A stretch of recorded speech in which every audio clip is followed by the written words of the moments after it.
JavaScript की very important topic function को हम इस वीडियो से स्टार्ट करेंगे। मतलब कि फंक्शन के जितने भी टाइप्स होते हैं जावास्क्रिप्ट में, उन सारे के सारे टाइप्स को हम पढ़ेंगे एक एक वीडियो में। तो इसी वीडियो से फंक्शन के टाइप्स स्टार्ट हो जाएंगे। पहले हम इसमें दो टाइप्स पढ़ेंगे और वो क्या टाइप्स होंगे वो मैं आपको अभी बताता हूँ।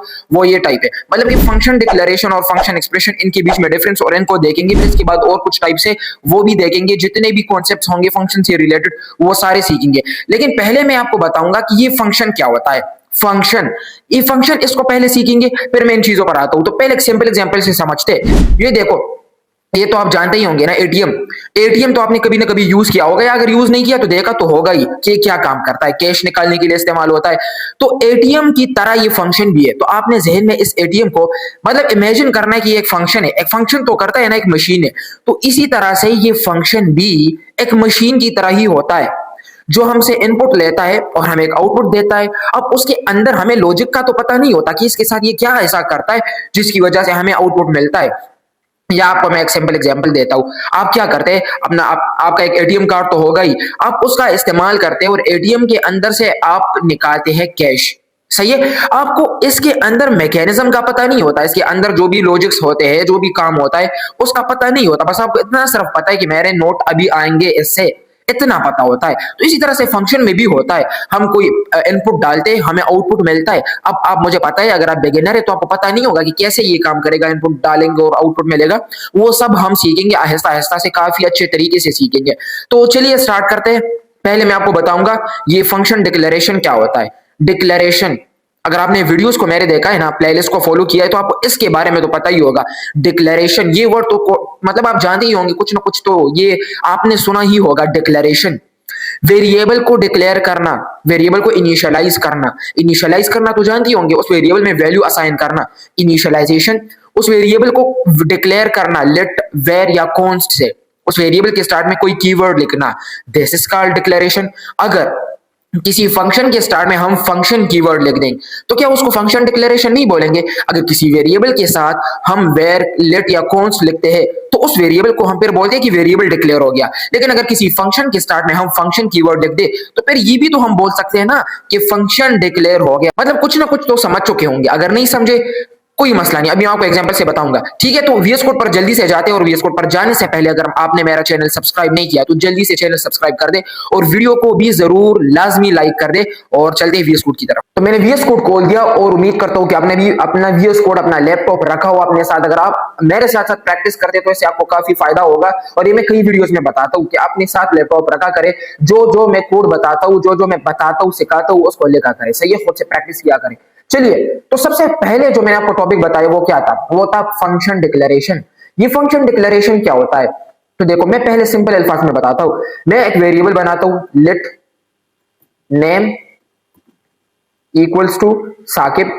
तो मैंने अपना नाम लिख दिया, वेरिएबल बना दिया, वेरिएबल को मैंने इनिशियलाइज कर दिया साकिब से। मतलब कि वेरिएबल में असाइनमेंट ऑपरेटर के थ्रू असाइन कर दिया साकिब। ये तो आपको पता है। लेकिन उस वेरिएबल को तो मैंने डिक्लेयर भी कर दिया, ये भी आपको पता है। वेरिएबल के स्टार्ट में इस तरह से कोई कीवर्ड लिखना, चाहे वो कॉन्स्ट हो, चाहे वो वेर हो, ये डिक्लेरेशन है। तो मैंने डिक्लेयर भी कर दिया। लेकिन अगर किसी फंक्शन को मैं फंक्शन कीवर्ड से डिक्लेयर कर दूं तो उसको फंक्शन डिक्लेरेशन बोलेंगे। चलिए उसकी तरफ जाते हैं अभी। तो मैं क्या करूंगा, मैंने आपको फंक्शन का सिंटेक्स पहले बताता हूं सिंपल अल्फाज में। फंक्शन कैसे लिखा जाता है, फंक्शन को सिंपल अल्फाज से सीखते हैं। आपने पहले लिखना होगा फंक्शन कीवर्ड। जिस तरह हम वेरिएबल के लिए लेट और कॉन्स्ट लिखते हैं, उसी तरह फंक्शन के लिए फंक्शन कीवर्ड सिर्फ लिखना है, फंक्शन। लिख दिया, बस फंक्शन का पहला पार्ट हमने कर दिया, फंक्शन लिख दे। फिर दूसरा काम हमने करना होता है फंक्शन का नेम। तो फंक्शन के लिए मैं कोई नेम लिख दूंगा, मैं फंक नेम, कुछ भी लिख दे, ये आपकी मर्जी है, कुछ भी लिख दे। मैंने फंक लिख दिया, आप नेम लिख दे, कुछ भी लिख दे, लेकिन मैं फंक नेम लिख दूंगा, आपकी मर्जी। ठीक है, फिर आपने लगाने होंगे मून ब्रैकेट्स। मून ब्रैकेट्स इसके बाद लगाने होते हैं, तो मून ब्रैकेट्स मैंने लगा दिए, फिर करली ब्रैकेट्स लगा दिए, बस ये आपका फंक्शन बन गया। इतना सिंटेक्स सिंपल। फिर इस फंक्शन को हम कॉल भी करते हैं, विदाउट कॉल तो ये चलेगा ही नहीं। जिस तरह हम फोन पर कॉल करते हैं ना, इसी तरह उसको भी कॉल करते हैं। अब इसके लिए कोई मोबाइल फोन यूज नहीं करेंगे, बट मैं आपको भी बताऊंगा कि कैसे कॉल करना है। लेकिन फिर से देखिए, मुझे पता है बिगिनर होंगे, फर्स्ट टाइम पर थोड़ा अजीब लगेगा, लेकिन मैंने क्या करना है बिल्कुल सिंपल है। मैं इसको थोड़ा जूम करता हूं। फंक्शन कीवर्ड लिख दिया, बिल्कुल फंक्शन कीवर्ड प्रायोरिटी इसकी फर्स्ट है, इसको पहले लिखना ही लिखना है। फंक्शन कीवर्ड लिख दिया, ठीक है। फिर उसके बाद फंक्शन का नेम लिखना है। फंक्शन का नेम आपको पता है कैसे लिखते हैं, बस कुछ ना कुछ लिख दिया, मैंने नेम लिख दिया अभी, बस अब मेरी मर्जी, मैं जो लिखूं, ठीक है। फिर मून ब्रैकेट्स, फंक्शन कीवर्ड, फिर फंक्शन के लिए कोई नेम, फंक्शन पर नेम लगाना जरूरी है, फंक्शन के लिए कोई ना कोई नेम रखना ही होगा, कुछ ना कुछ नेम तो, जैसे कि आपका कोई नाम होगा, जैसे मेरा नाम साकिब है तो मेरा तो कोई नाम है, इसी तरह फंक्शन के लिए भी तो कोई नाम होगा। जिस तरह एटीएम था, एक मशीन है तो उसका कोई नाम है एटीएम, इस तरह इस फंक्शन के लिए भी तो कोई नाम रखना है ना, कोई ना कोई नाम तो होगा। तो मैंने नेम रख दिया, इसका फंक्शन, इस फंक्शन का नेम नेम है, ठीक है। फिर मैंने क्या कहा था, मून ब्रैकेट्स लगाने, ठीक है। फिर इस फंक्शन की बॉडी है, बॉडी ऑफ द फंक्शन, तो बॉडी ऑफ द फंक्शन मैंने बना दिया, फंक्शन बॉडी, फंक्शन की बॉडी है, फंक्शन का कोड इधर तक महदूद रहेगा, फंक्शन का कोड इससे बाहर नहीं लिखना, मतलब नहीं लिखना आपने।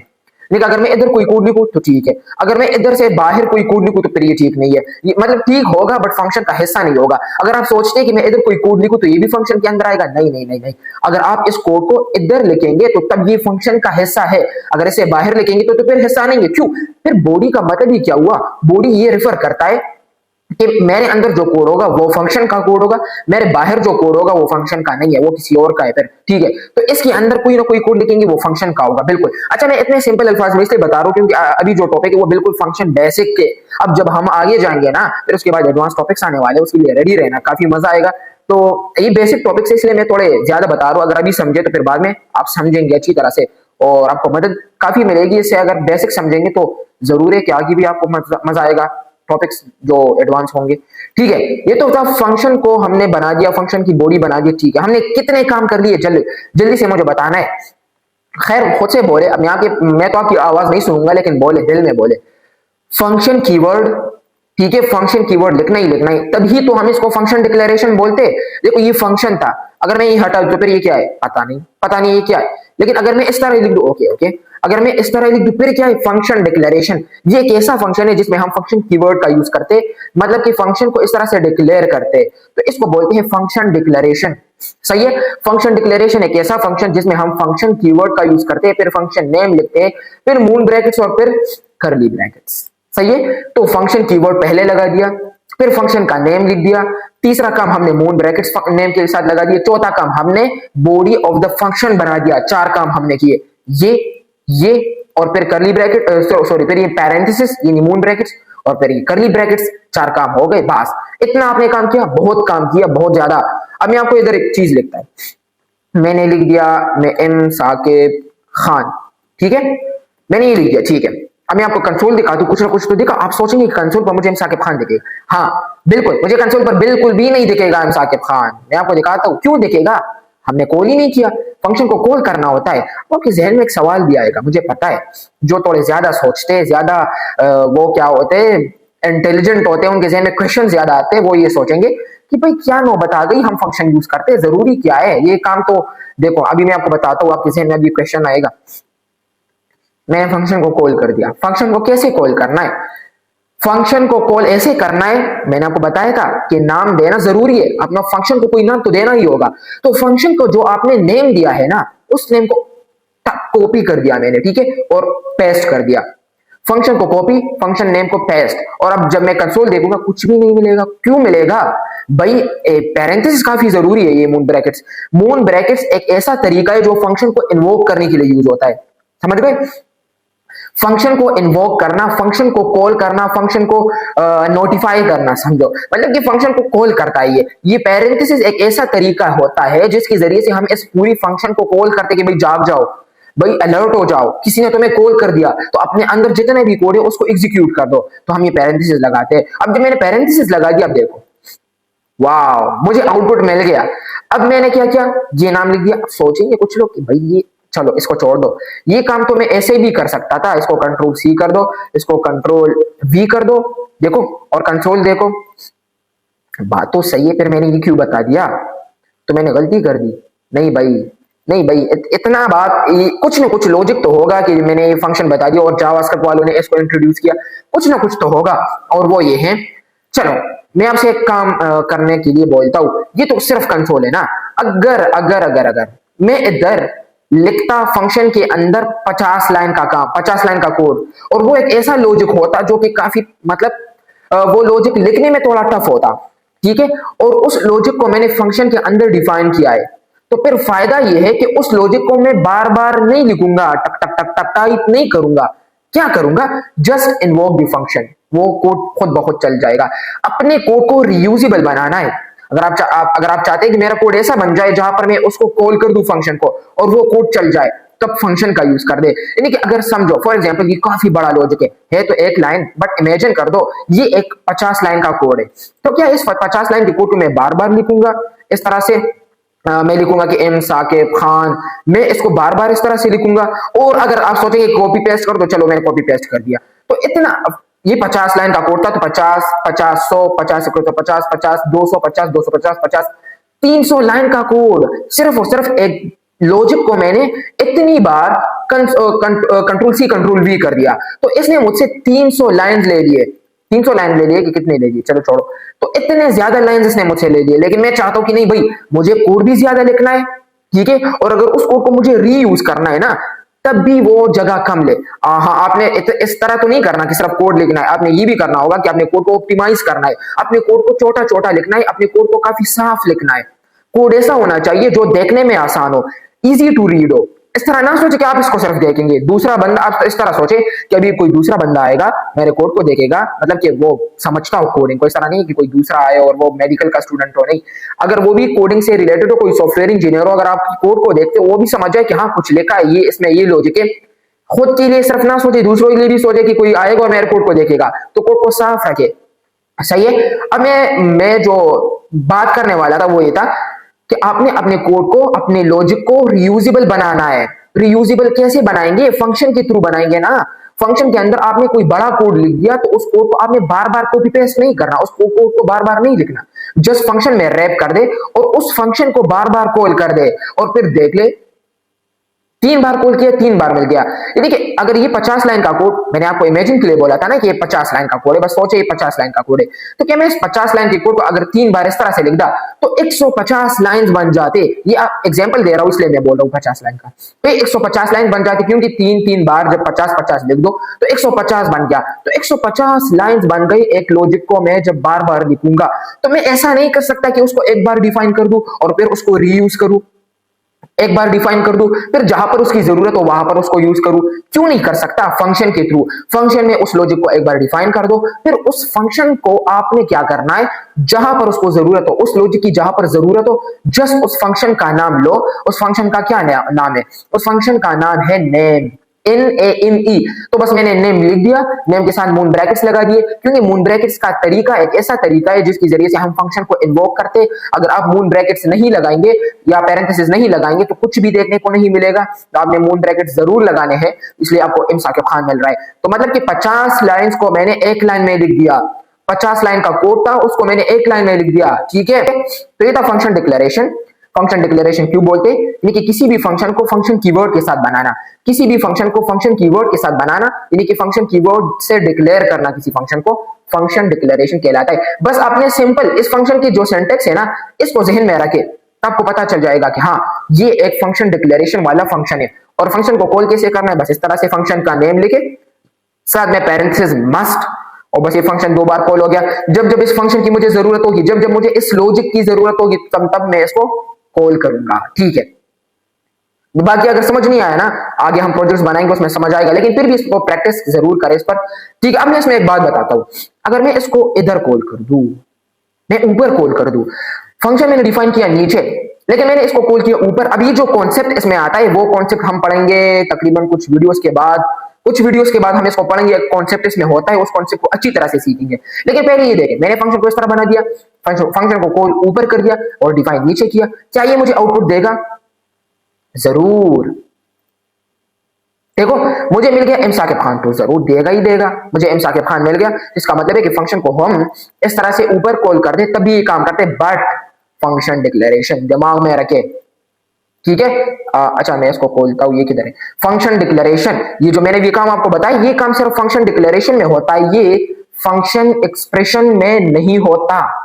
भाई ये फंक्शन एक्सप्रेशन क्या होता है इसी को भी अभी देखेंगे, लेकिन फंक्शन डिक्लेरेशन अभी जो मैंने आपको बताया ना, इसमें ये काम होता है, यानी इसमें होस्टिंग होती है।